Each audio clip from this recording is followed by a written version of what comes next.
My name is Boris Ivanovich Ivanov, 49th Astrakhan Division, and I am here to tell you of the events between November 19 and 22nd of 1940.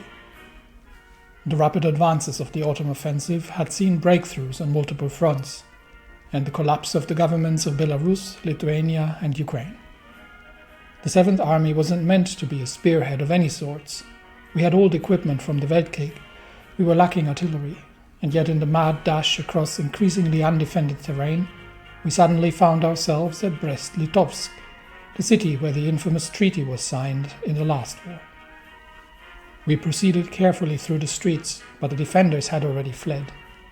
Some people welcomed us, and we were given flowers. We established checkpoints and dug in, waiting for new orders. So you can imagine our terror when Army HQ radioed in, informing us that they had lost track and thought us much further east. Strong Austrian forces had bypassed the city without our knowledge, and the railway line from Kobrin had been cut off.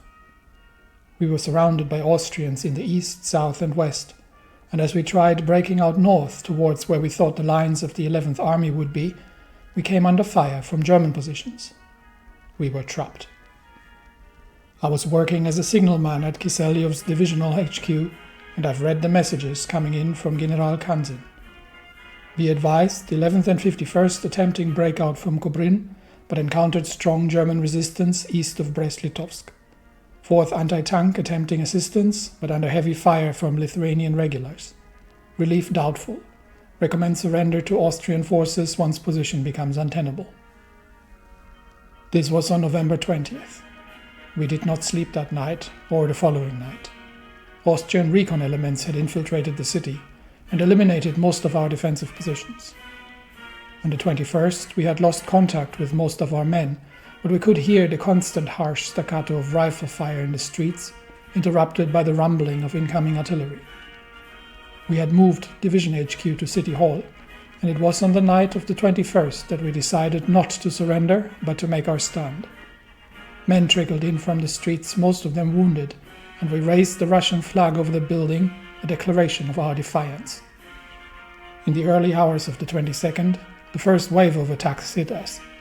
Austrians or Germans we couldn't tell, but heavy machine gun fire suppressed our positions and we fixed bayonets and readied grenades, waiting for them to storm the building. Yet they never came. At 0900 the radio came to life and we were informed that the 11th had broken through German defenses along the railway line and desperately held on under fire from German panzers. We came to call this the miracle of Brest-Litovsk. With the onset of winter, Phase 2 of Operation Yekaterina is complete, and we are waiting for... we're going to be digging in, and we have to replenish a lot of equipment. We have to give everybody a little bit of a break. There will be smaller operations to clear some of the front lines. Brest-Litovsk has been retaken by the Austrians after we had managed to bail out the 49th, and but we have managed to not lose these soldiers, which is great news. So we'll see if some medals maybe are in order to be distributed. But yes, we have to build up our air force and our forward positions in anticipation of a significant attack by the German Empire come spring. And we have to secure supply lines along the whole front line, and yes, sort of shorten it a little bit and see where we can establish defensive positions that can be held. Mostly, we might try to reduce the salient here at Volkovisk, but we will actually need some troops on the front lines first. So we might see the enemy pushing out somewhat. German troops here holding lines that are only temporarily established or in theory established. And in the south, we may try still to push towards to clear out positions towards the river, and push back the enemy here. And then we'll have good defensive positions. But the other thing that we want to do probably offensively is to divert. Well, we have to start balancing some troops. because Finland is increasingly becoming belligerent in its involvement against the Norwegian Socialist Republic. So there is a potential that Finland might end up becoming hostile towards us, and we have little to no troops in the north. So we do need to send divisions north towards Reval and to secure the lines here. Potentially more divisions on the front towards Finland. So I think we can. At this point probably get the 11th Army. Where do we have currently situated these? Mostly in the north. We've got some here, and some of them are positioned here. So I think we'll redraw the lines here, and then we will move the 11th Army towards the northern part. We have to get some troops onto the border with Afghanistan and the Kumul Khanate, because all this territory is undefended, and it is unclear if anybody would join with the enemy. And we have to deploy some troops to Persia to assist with the battles against the Cairo Pact, because they seem to be completely stuck. We have to restore the fighting power and reform the tank divisions. And yes, we have to get the air situation under control. So I'm probably going to start lining up radar stations along the front line. So once the lines become a little bit more established here, and then, first we'll just have to wait until all the divisions actually make it to their respective frontline positions. So it's a good start to begin with just removing all these lines here, because that'll leave a lot of divisions, including the whole of the 8th Army, without necessarily without front lines. So I'll start reorganizing the lines a bit, and we'll start moving some troops north if that becomes viable. Right, before we do anything else, some medals are in order. The 11th that has rescued the entrapped 49th without regard for their own safety, will be given the Order of the Patriotic War. And I know it says for the Siege of Homel, but we are completely retconning that for breaking them out of Brest-Litovsk. And I believe we still have some medals pending for the mountain divisions that had been engaged in Italy. I believe it was it the 60th or the 60? I think it's the 60th and the 64th, if I'm not mistaken. But a few of them are due citations. So we'll be definitely in Italy. We'll be handing out some medals here, and what do we get? I think what do we have? Division attack. The Order of St. George. Yes, we'll be handing out the Order of St. George to a few. It's 65th. The 65th Mountain, 67th Mountain, and I think the 67th. Well, we'll give the 67th one as well. Which one was it? Order of St. George. Okay, so with the first decorations handed out of the war, we've got the 11th Army temporarily holding lines in the north. And we will be sending the 9th Army divisions here to hold these lines for now. 24th Army is going to hold a section here. Then we've got the 7th Army holding the main front, and we've got the 2nd Army holding the positions in the south. And the 11th will be redeployed towards the north to secure the Finnish border. And we've probably got the anti-tank divisions of the 12th, so they can take position as well around Brest-Litovsk and help secure the main flank here with additional manpower. And we've got the I think this was the wrong army. I wanted the 12th Army, not the 5th. Where's 12th Army? 12th Army. 12th Army here. Yep, these two look very similar. So the 12th Army, Brest-Litovsk, hold the lines, and the tanks are going to do a single push towards Volkovsk,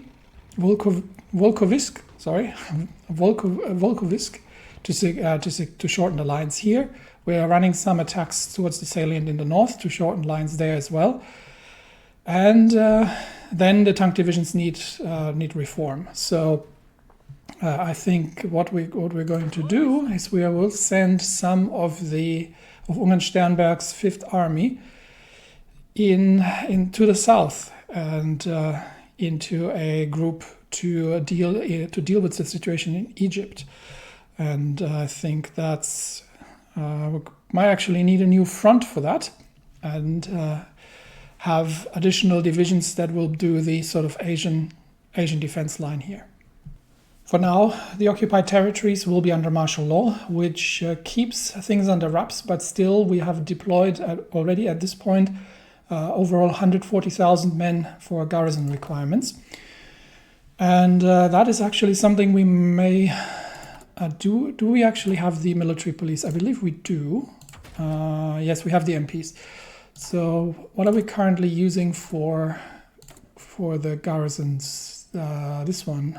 We might actually, we might actually give this the military police, and probably we'll spend a little bit of XP to get a few more cavalry divisions into that, and because that'll improve the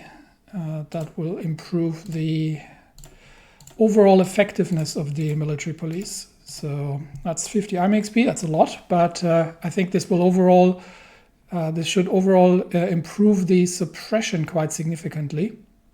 Yeah, and that means we have fewer material to contribute. So we'll do that, and they will be working as military police.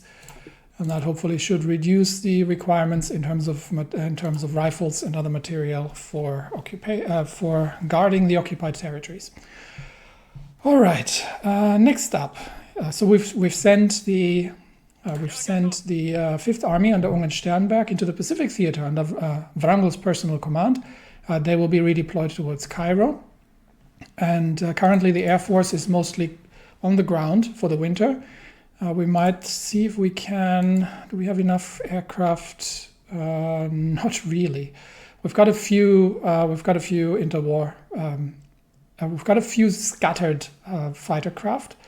That I wonder why we can't use these together. But anyway, we've got a few scattered fighter craft, but not enough to start another training division. So air wings are the primary problem that we're going to have to be facing over the winter, and for that we'll be massively investing in building up the industry. We do have a prototype message from the big artillery triplex. We have adapted field tactics, so that's good, and we got some breakthrough progress. We've got some army experience out of that. Nice as well. So news there. Progress finally being made. The actual production of, I believe, the actual heavy tanks, the RV1s and RV2s, is starting up. So there also we can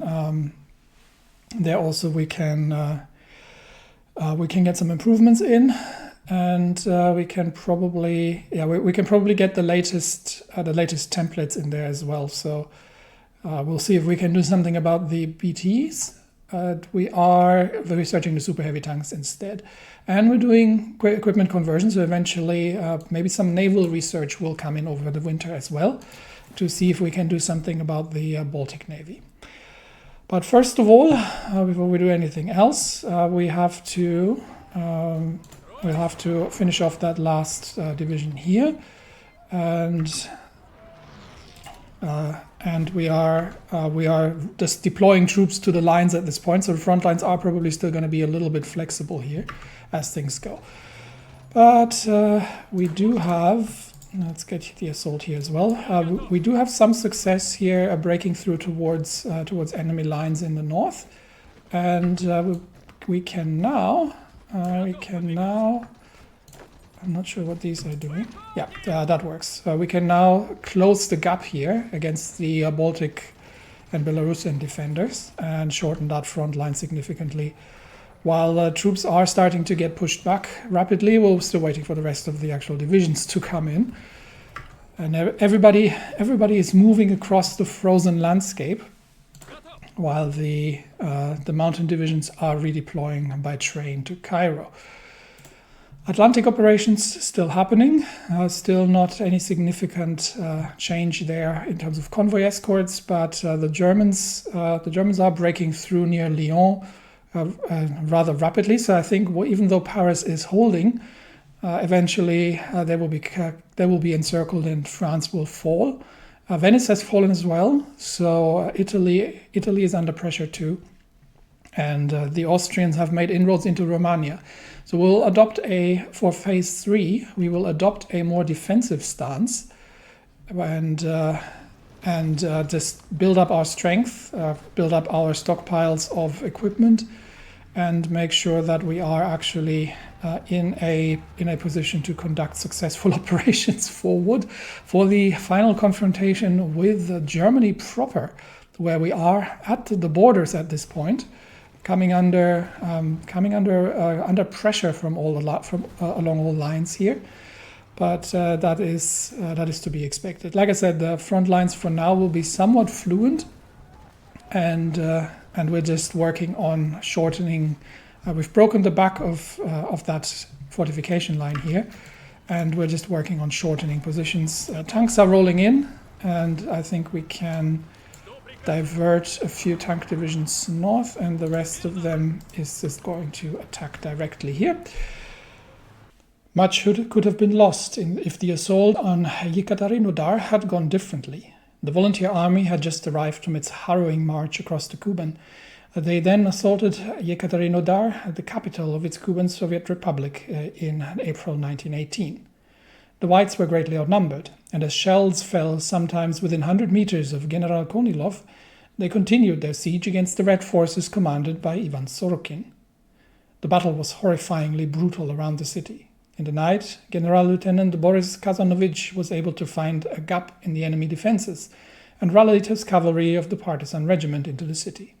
The closest unit, the Shock Regiment, later Kornilovites, was messaged, and its commander, Mitrofan Nezhentsev, already wounded multiple times in bloody fighting, rallied the corps of shock regiments into one last attack. Nezhentsev, already mortally wounded, was able to keep command of the unit, and combined attack by the shock regiments and the partisan regiment led to collapse of the Red defenses in the southern outskirts of the city. Harkening back to the attack of the dead men, the beaten unit battered regiments under Nezhentsev succeeded in the last-ditch assault. The colonel himself succumbed to his wounds only hours after his men managed to connect with Kazanovich's unit. The fall of Yekaterinodar in April 1918 was, in many, the first ray of hope that the Bolsheviks could be defeated. General Kornilov and most of the volunteer army lived to see the next day, thanks to this small miracle in the battlefield. To remember Colonel Nezhentsev, a memorial statue of him will be raised in the main square of Yekaterinodar. Yes, this is not the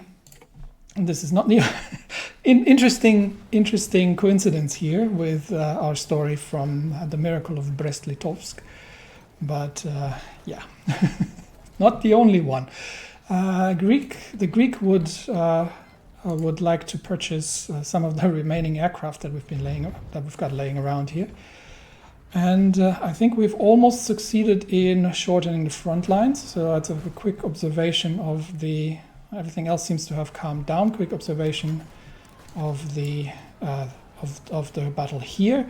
And we have cut off 2 German infantry divisions east of Volkovisk while we are preparing for the assault on the city proper.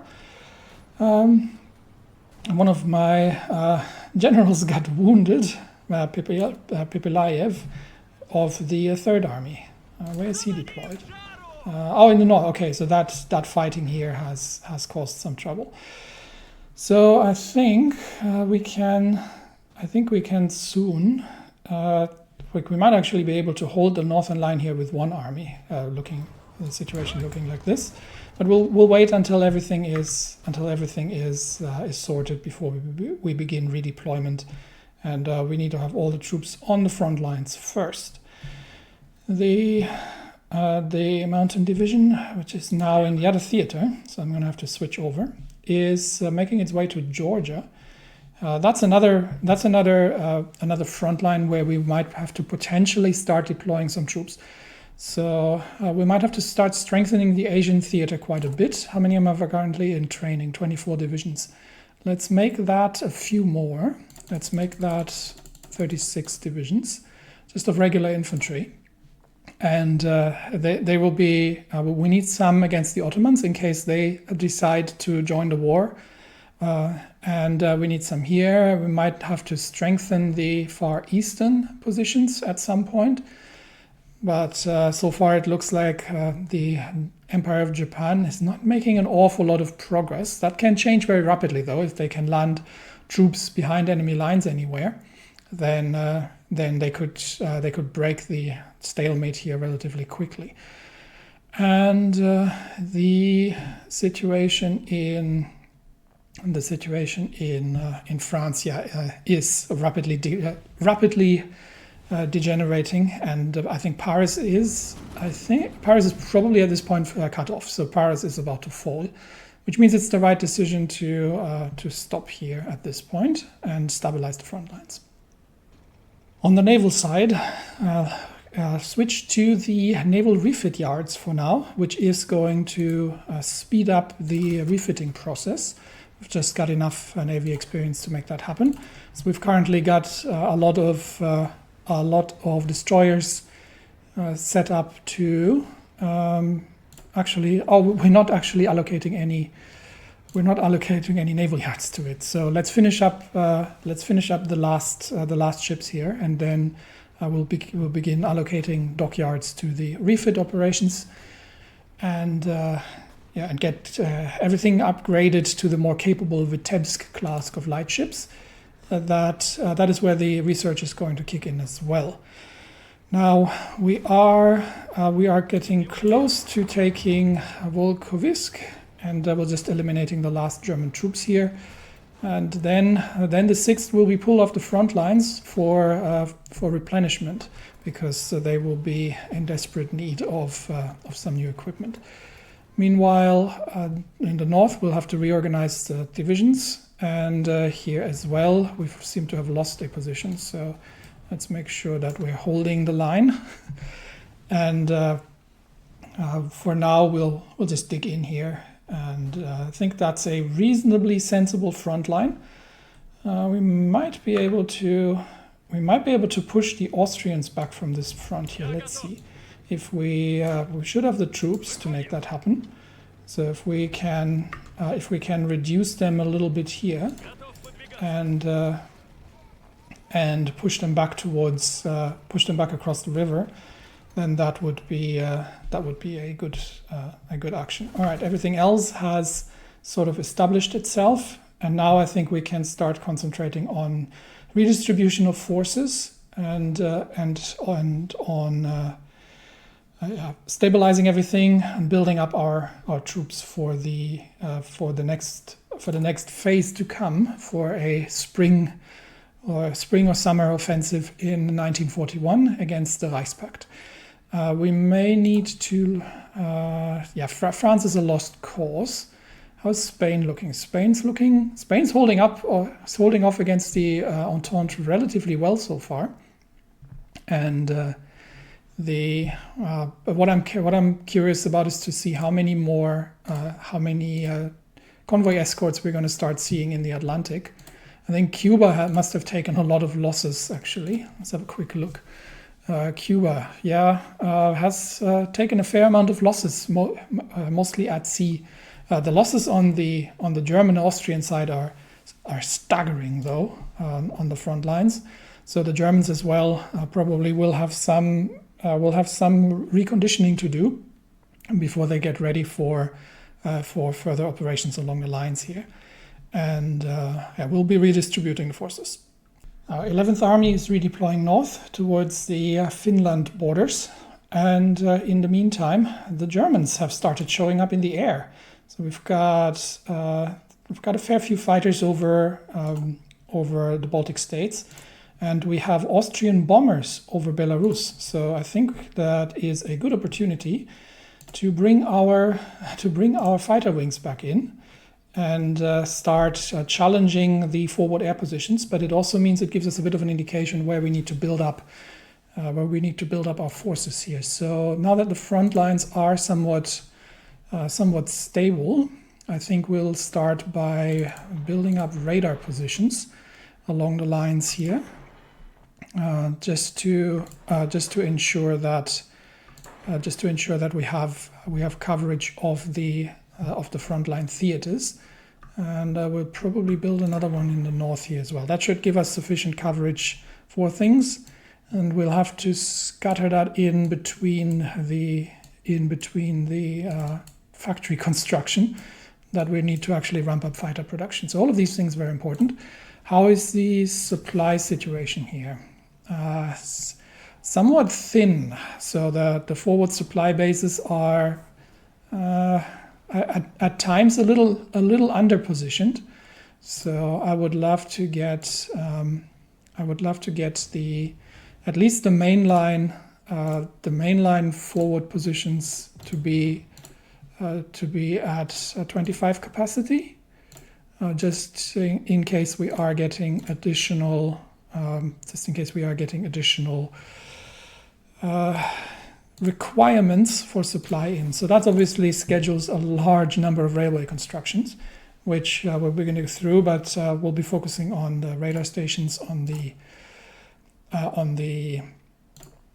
factories as well, and we have to build up the forward air bases. So I think we'll have airbase. We'll have an airbase here, and probably that's very forward, but should be relatively defensible.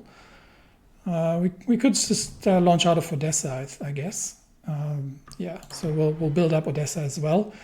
So we've got some airbase construction, forward airbase construction as well to improve the. I can wait because we're not going to have that many fighters anyway. So that's the production for the upcoming period of more restraint. And yes, I did say that where do we have it?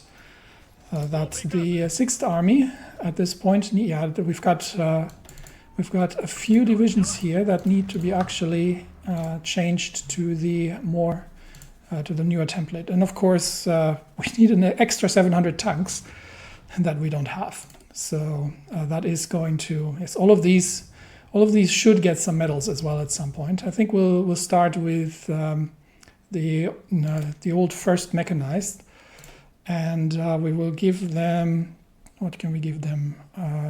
Attack, defense, org, breakthrough. Breakthrough is probably a good idea. The Order of the Patriotic War. Breakthrough, and we have enough to give a 2nd Tank Division a medal.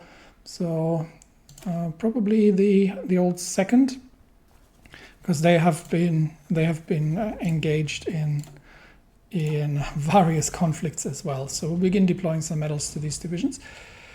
And we have to start countering enemy aerial superiority and fighting back against the Germans, especially if they're deploying relatively small contingents.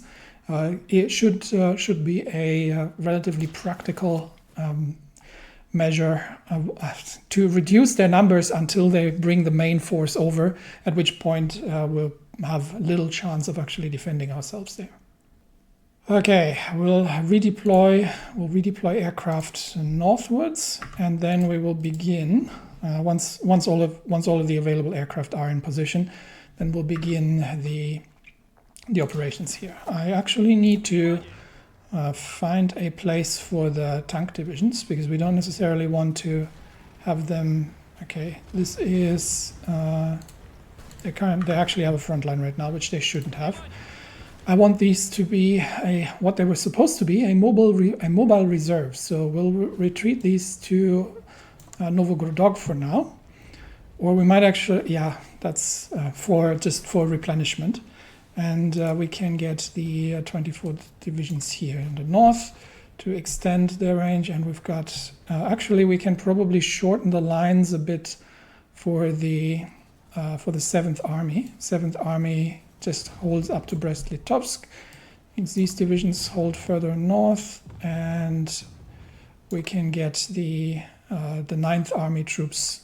Oh yeah, because we still have that gap here. I don't necessarily want to pour troops into that salient, so we'll leave it like this first. But eventually, I would like the 9th Army to take a larger contingent because they're a little overrepresented here. All right, last battles, attacks out of Brest-Litovsk, and here we are attempting to push back the Austrians. All right, so the 1940 125 millimeter, I'm assuming that's a mortar, has been added. So this will give us, this improves everything. And I will actually start on some naval research. Now, we're not doing the 1940 whole research, and on heavy ships, there's really no way of getting new ships done in any time, any reasonable time before the whole operation is already over. So instead, we are probably just going to focus on some things that would be useful for refits.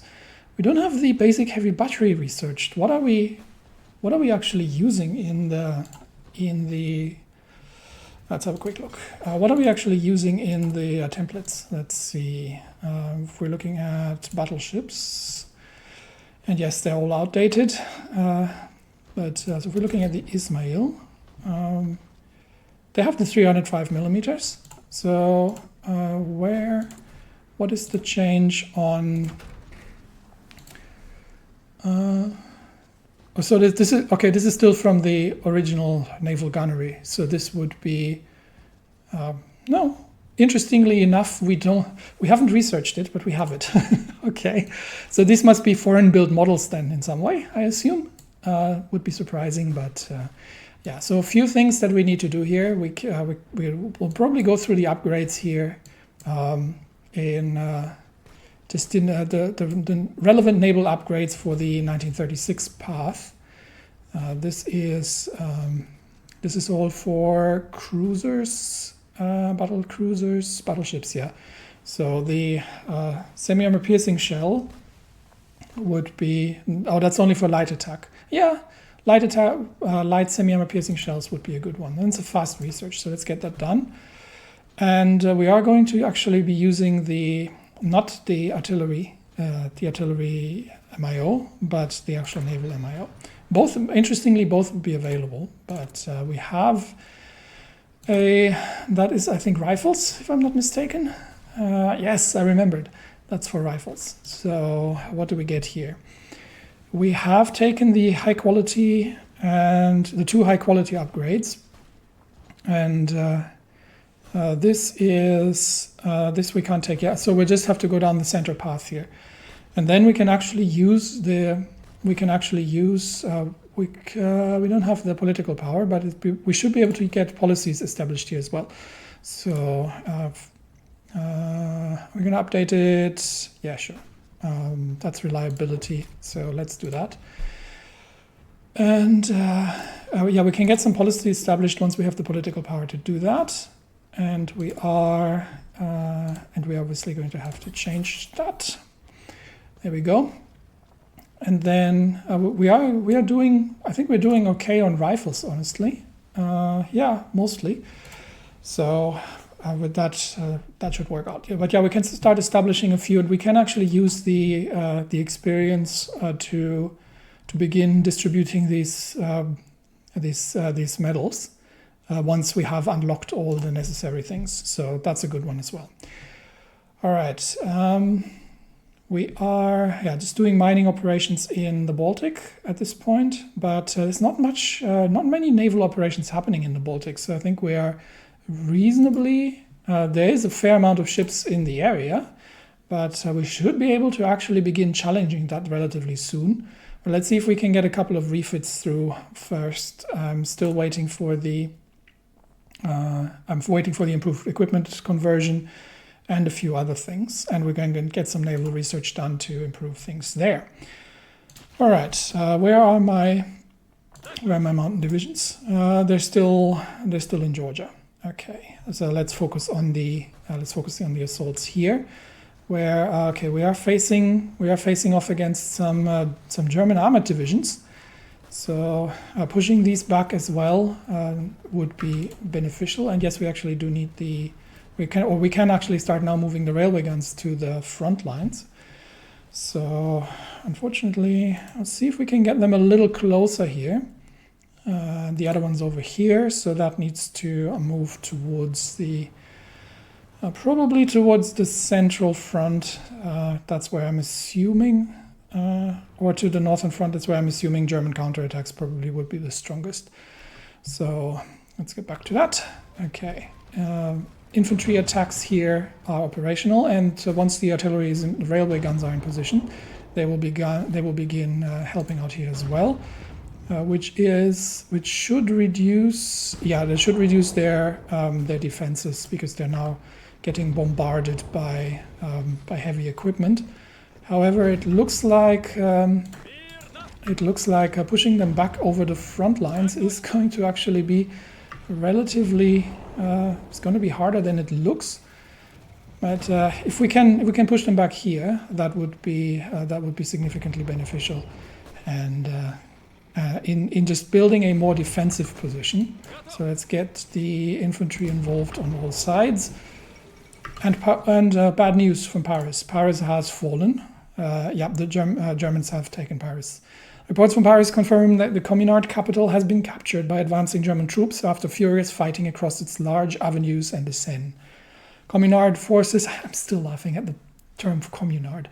Communard forces put up stiff resistance, hoping to delay the German forces for as long as possible, but were eventually beaten back.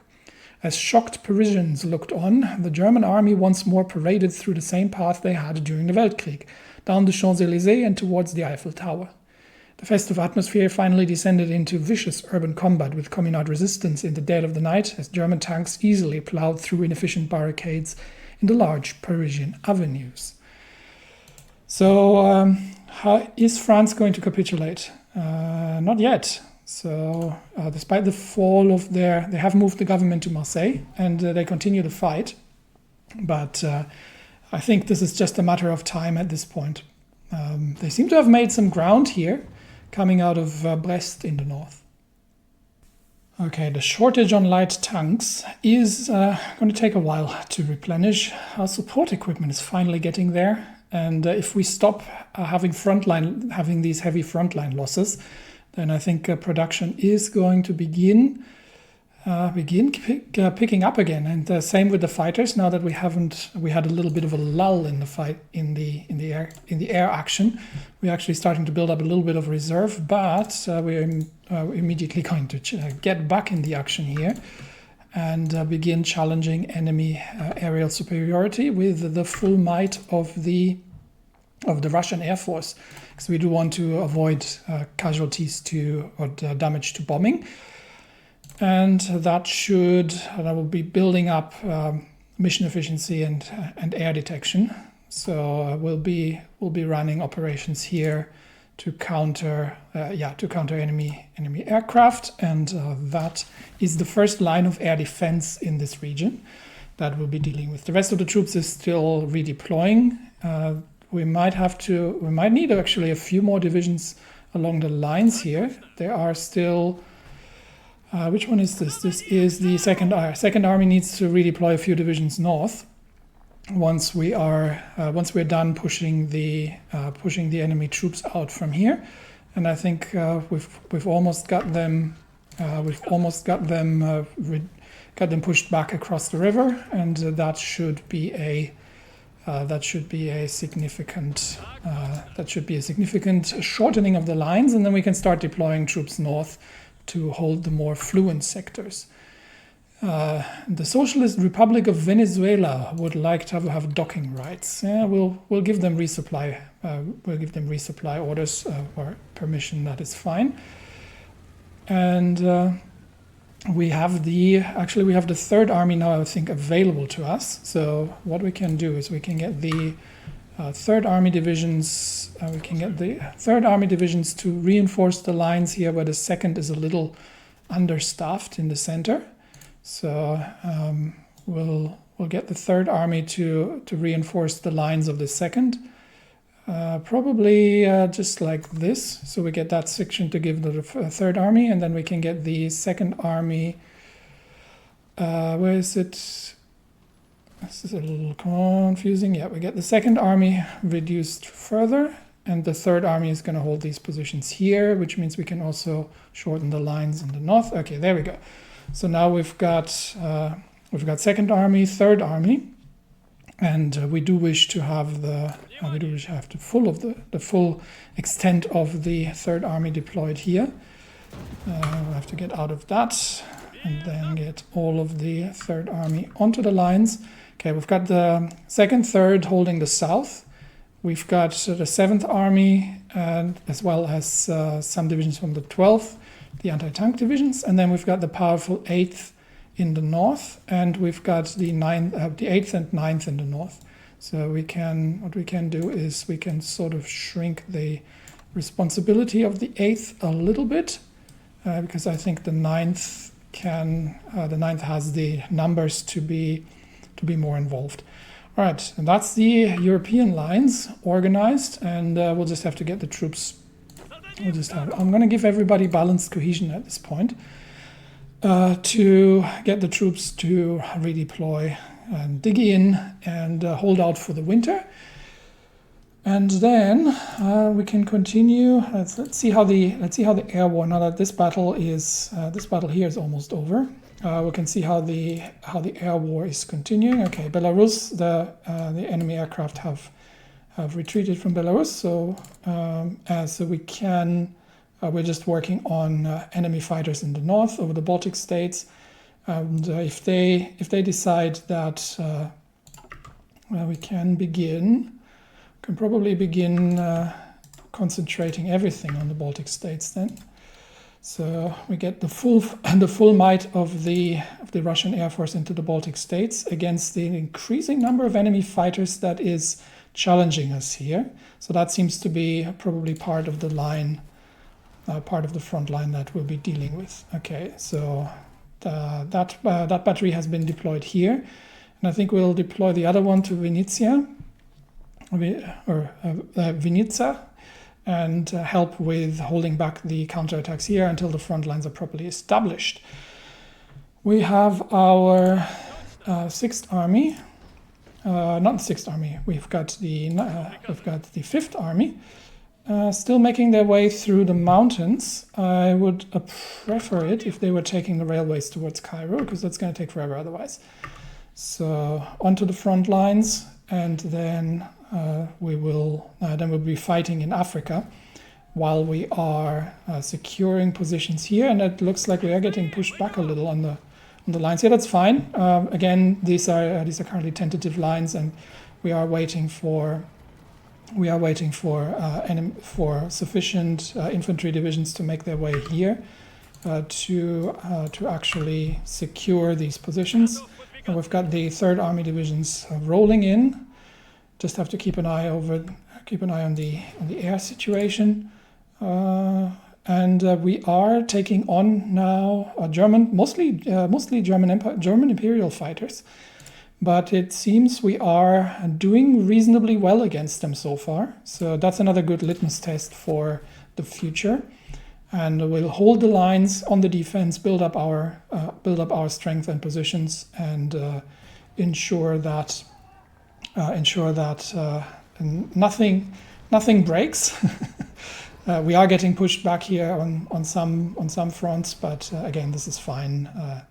these were just temporary lines that were being established, and now once again we just have to fix the front lines to ensure that that everything is properly defended, and that as long as we don't lose any supply positions, then I'm happy with that. So no need for counterattacks. Just hold.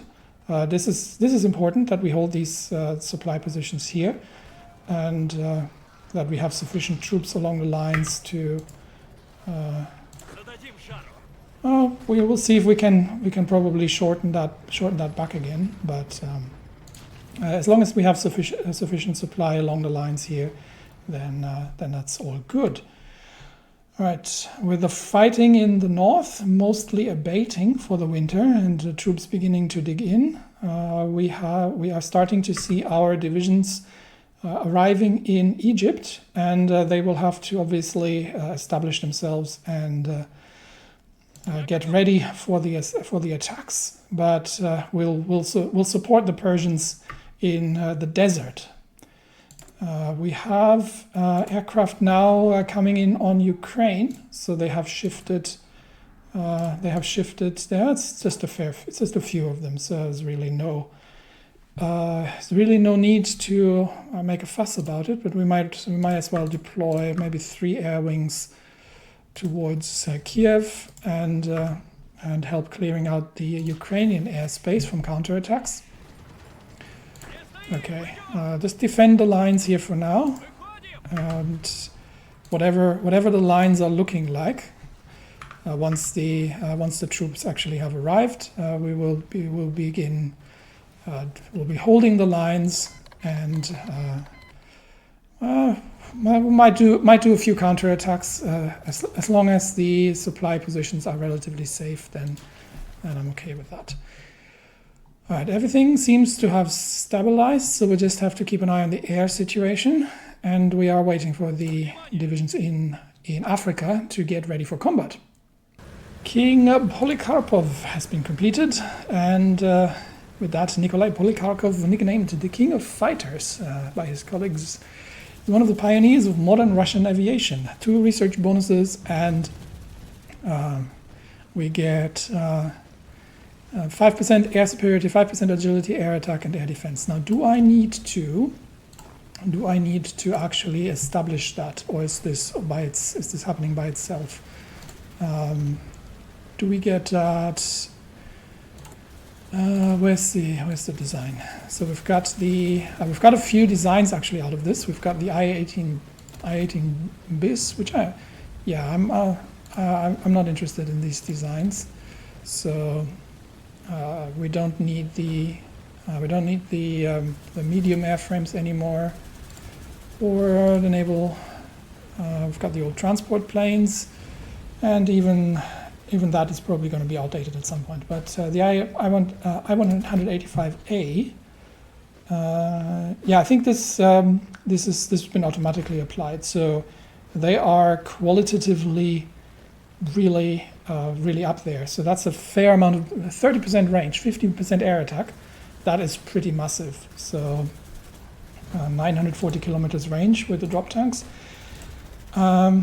So we are going to keep. We might actually start.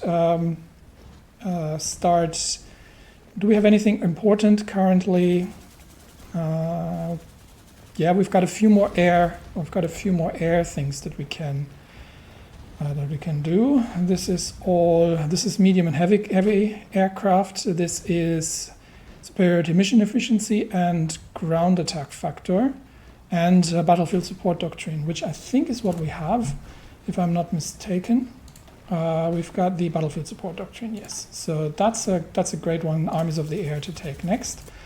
And we might do some naval focuses as well.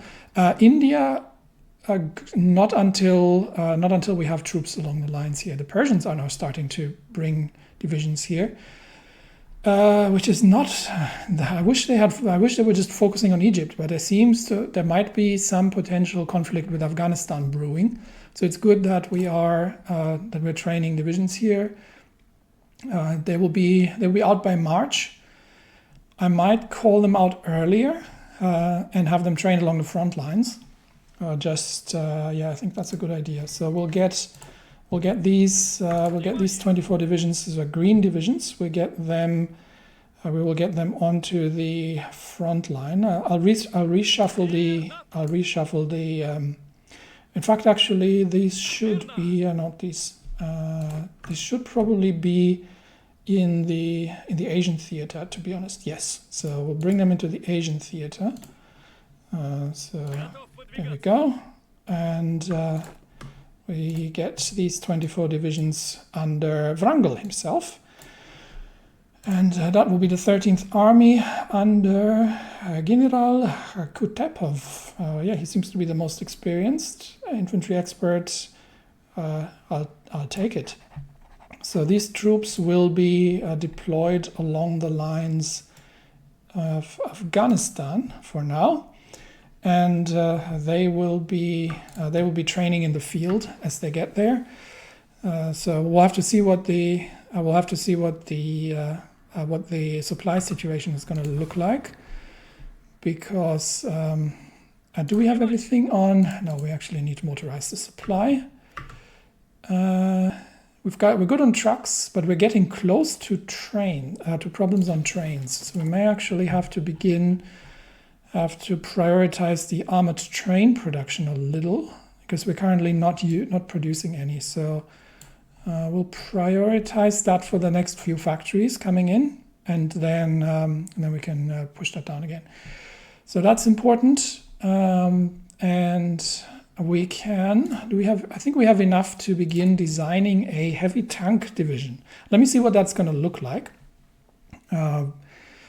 Currently, we've got, it's going to look very different from this one. So we may actually start basing that off an infantry division, and maybe the guard infantry, and just begin adding infantry, because these are infantry tanks. They only do 4 kilometers, so there's no need to put trucks with them.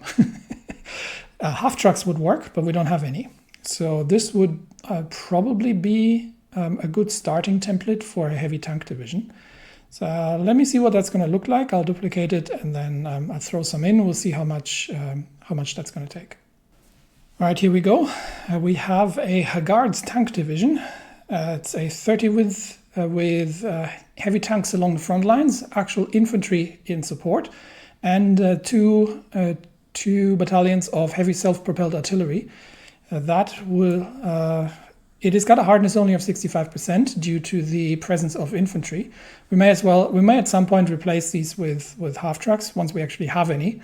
I've changed out the support artillery to a maintenance company, and while we don't have actually a mobile anti-air, we do have the support AA that should be enough to deal with incoming. We might expand that with the self-propelled AA at some point, but for now that would be that's the combat layout, and I think that's expensive, but we'll need to do it at some point anyway.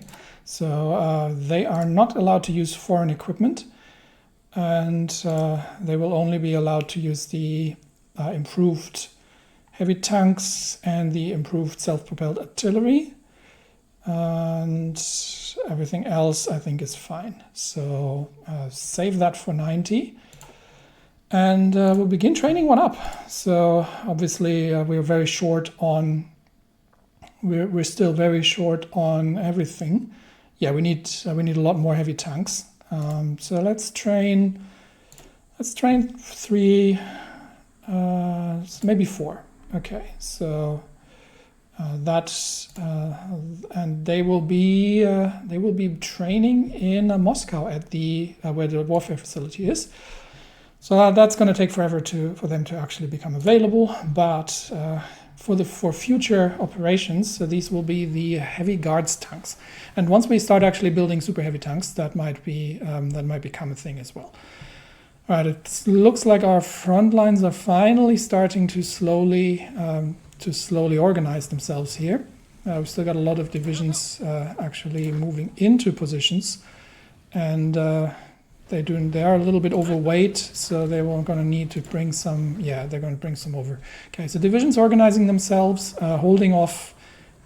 We've got heavy Russian presence now at the front lines, so we're holding off the first assaults, and even that's an old German panzer division with relatively weak tanks under Höppner coming in here that we have no problem piercing at this point.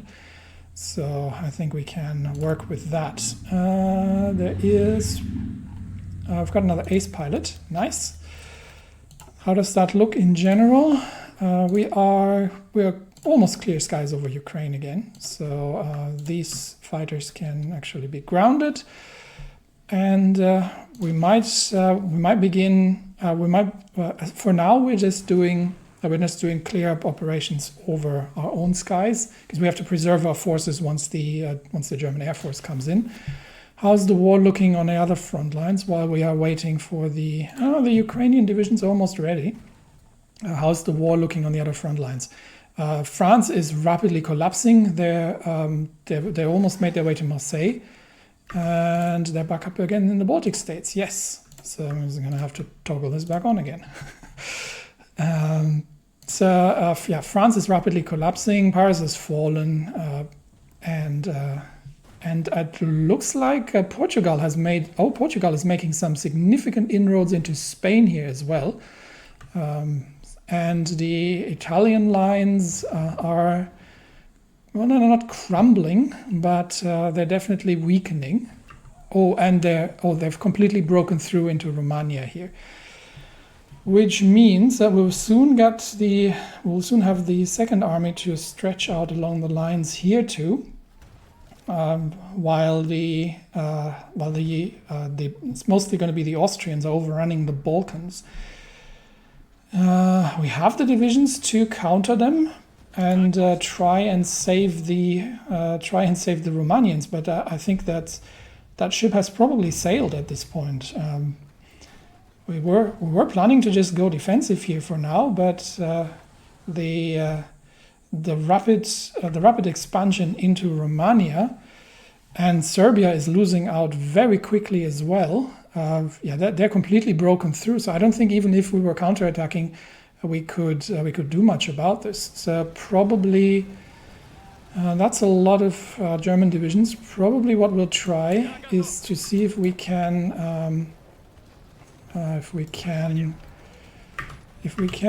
shorten the lines, collapse the lines here a little. We don't have an awful lot of divisions here available to us, but we have some support in the south, where I think we can divert some divisions to push back the Germans, and the same goes here, just in support of the Romanian positions. I wasn't planning on any major offensives. Oh, we've lost Riga. How did we lost Riga? Okay, let's retake Riga. I might have not paid attention there for a second. And immediately the Baltics have rushed back in again. We'll try to again shorten the lines here, secure Riga from the south, and make a cutoff here. While we are, I think we can divert some divisions here to push back the enemy, and we'll see if we've got some luck here in the north as well. So assault along the lines here by the Third Army, and oh dear, this is a big change. The United States of America have joined the Entente. That is going to give the Entente, that is going to spell doom for the Spanish Socialist Republic and for the International in general, because that means the Entente is now going to, does that mean that the United States have joined on the enemy side? Not yet, because we are technically not at war with the Entente, interestingly enough. So we've got the Co-Prosperity Sphere, the Third International and the Moscow Accord on one side, and the Reichspakt and the Cairo Pact on the other side.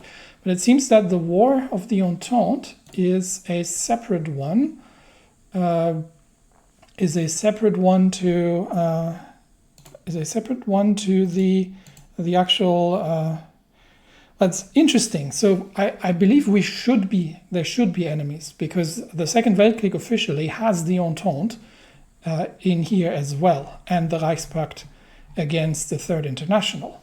But for some reason, this has gotten confused, and we ended up with the Russian-German War and the Egyptian-Persian War as separate wars, while we are technically not in the Second Weltkrieg, and as such we don't have the Entente as our enemies. I'm not sure if that's a bug. I don't think that was supposed to happen that way. But that obviously spells a... What do we know about the... well, we should have relatively good relations with the United States that have been reformed out of the Pacific states.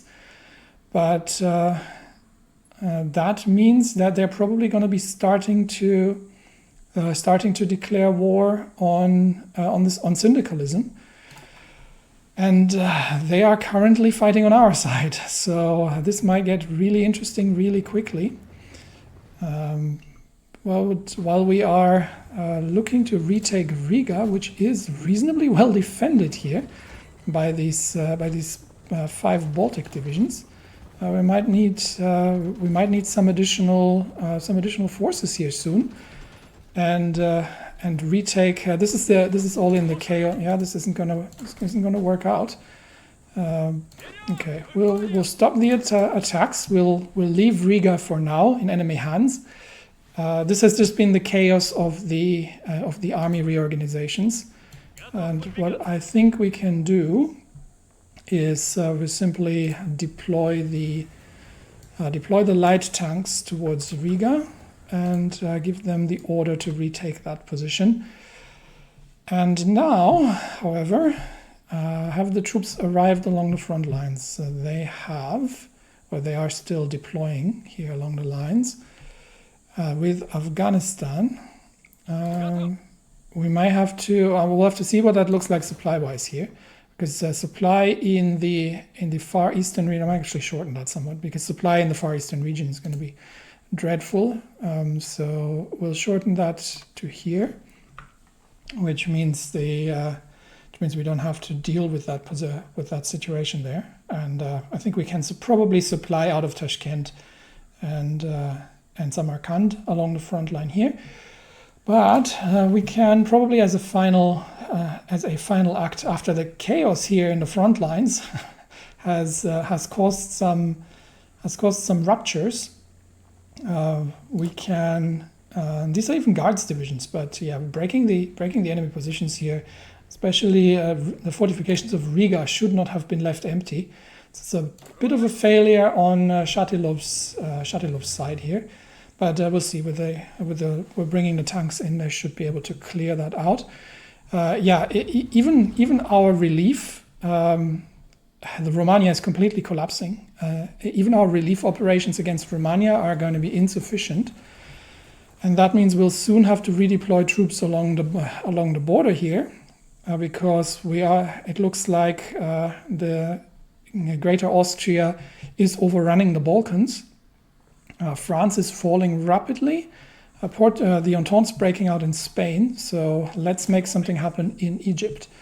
So we should have sufficient troops here to simply push towards Cairo. So we'll do a pincer attack from 2 positions towards Cairo. Let's see what that's going to look like. And I think we can break through. Yeah, we can break through the Egyptian positions here with relative ease. And I think that'll break the stalemate in Egypt. Okay, the general staff reforms have been removed, which I think I'm not sure where that was. Did that actually? That was somewhere here. Where was it? The permanent unified commands. Okay, now we've got Russian armed forces, which is 10% max planning. Which means we can, 3-tier military education sounds great. I think that's probably what we're going to be doing next. We can hire another operative, great. I've got Valeria Smirnova. She is tough and well-groomed. An orator and a linguist. No, I'll take her. And she can join building intelligence in... well, I think we're going to have to start building up some intelligence networks in Austria as well. So that's that. We do need to keep building up the intelligence here, and I think what are we going to get? There were a few useful ones.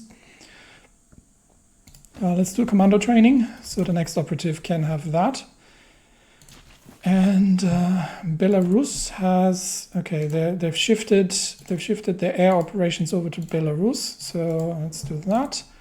Okay, so that should keep that relatively clear for now, but we're still very short on aircraft in general. But let's observe the Egyptian operations here, and see how rapidly we can manage to collapse Egypt. Bulgaria wants docking rights. That's not really going to help them. And the Feng Tian government would like a non-aggression pact. Funnily enough, we have fought with them before, but given that we don't really have the troops currently to defend the East Asian situation, I think we'll agree to that on political grounds for now. We're fighting on the same side here, enemy of my enemy and such. So we do have to leave one division behind, respectively. But I think that's enough. Why are you retreating? That should be enough divisions to. That should be enough divisions to hold that. You might actually just expand the territory a bit since we're at it. We're pushing back the defenders of Cairo, and then we will see if for how long Egypt can hold out after that. Let's have to keep a quick eye. Oh, we have a major breakthrough of enemy forces in the north as well, where we see this is. I do need to pay attention here to these battles and counterattack here immediately, because we cannot lose the supply positions, and they are somewhat precariously positioned at this point. We do have to make sure that we are that we're not losing important positions like Riga in the north while we're not looking. So definitely trouble that the Balkans is falling, France is rapidly disintegrating, and Spain is disintegrating as well. Meanwhile, Cairo has fallen, and with that is under Persian control, but that probably isn't enough for the Kingdom of Egypt to capitulate. No, it is not. They have moved obviously up to Alexandria, but we can probably cut off. Let's see if we can. No, that's probably going to get defended in time. We've got a few divisions left. We've got a few divisions here that we can probably see if we can push after we've defeated the counterattack here, that we can use the momentum to push forward and force the river crossing. We do need one division there. Yes, okay. So we've got 6 divisions on the offensive, 3 divisions on the defense. We do have to keep a bit of an eye on the breakout here, on that winter salient. That we are managing to push these back and make sure that we're re-establishing frontline control here. So, okay, they have actually been, no, they haven't been defeated. Okay, there we go. Pushing them back. We've got green air everywhere, so that's working out. But the southern front here is rapidly falling, which means we'll have to redeploy the Second Army divisions, which makes it even more important that we are evening out the front lines in the north and securing our hold there. Tanks are rolling in towards Riga, so that'll be another little winter offensive.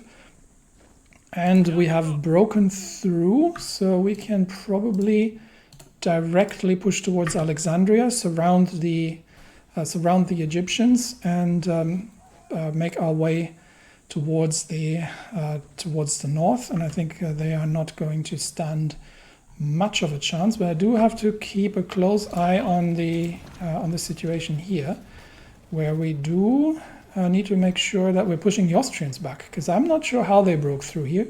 Again, it must have been armed forces reshuffling. I might have to get everything put back to rigid cohesion so troops don't start randomly moving around. And I think we have re-established our lines of control here relatively successfully. And Alexandria has fallen as well. And then once that is, once we've pushed them back here from the lines, then I think we will get the Third Army divisions to take over that front. And we're going to get the Second Army divisions already ready to redeploy south. I can't do that just yet because, but I might actually just take, this is Second Army, I might actually just give these a separate front line just to start having some divisions on the lines here. So we'll get some of these deployed here already, and we are going to have to divert. Well, once the front line here is corrected, then I think we have enough troops to hold these lines without too much trouble, and we can even we'll not move too much around because that causes trouble. But Alexandria has fallen, and with that we have encircled some Egyptian forces. So let's make sure that these are being cleared up. So we are running a little low on offensive divisions here. So troops need to stay, please, in Alexandria if they can. But I think now, okay, stay on the line.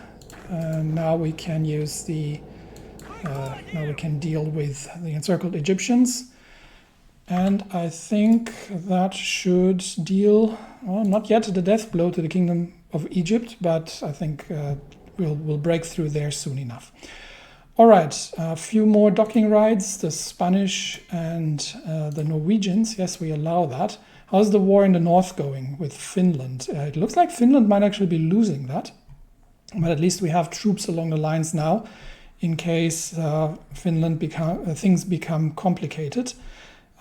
Sweden is making inroads, and Portugal is breaking out. Italy is still holding, but France is completely collapsing. So the Italians suddenly are going to have a second front to deal with. More worrisome is the absolute rapid collapse of Romania here, where we still don't have an option to actually call them in because of the fighting with Greece. But the Balkans might get lost to the Austrians, and that means we are in for quite a fight. Where I think here's another opportunity to shorten the lines a bit and secure the approaches. Our supply positions are precariously close to the enemy lines. Not too happy about this. So ideally, we might try to shorten this along the full front line here still, and see if we can dig out the enemy positions here, push them back a little just to secure our supply positions. And the small caliber semi-armor piercing shells are done, and we are already in January, so we've got a few more. I've got improved ship torpedo launchers, but that's a module that we'd actually have to install. We can research, so instead we're going to give our cruisers a bit of an upgrade here, and get these new shells researched as well. How's the refit going? We are starting to get through. I think we're starting to get through the refits now a little more quickly, and that is due to naval refit yards, and I think the refit tech in there was making a difference as well.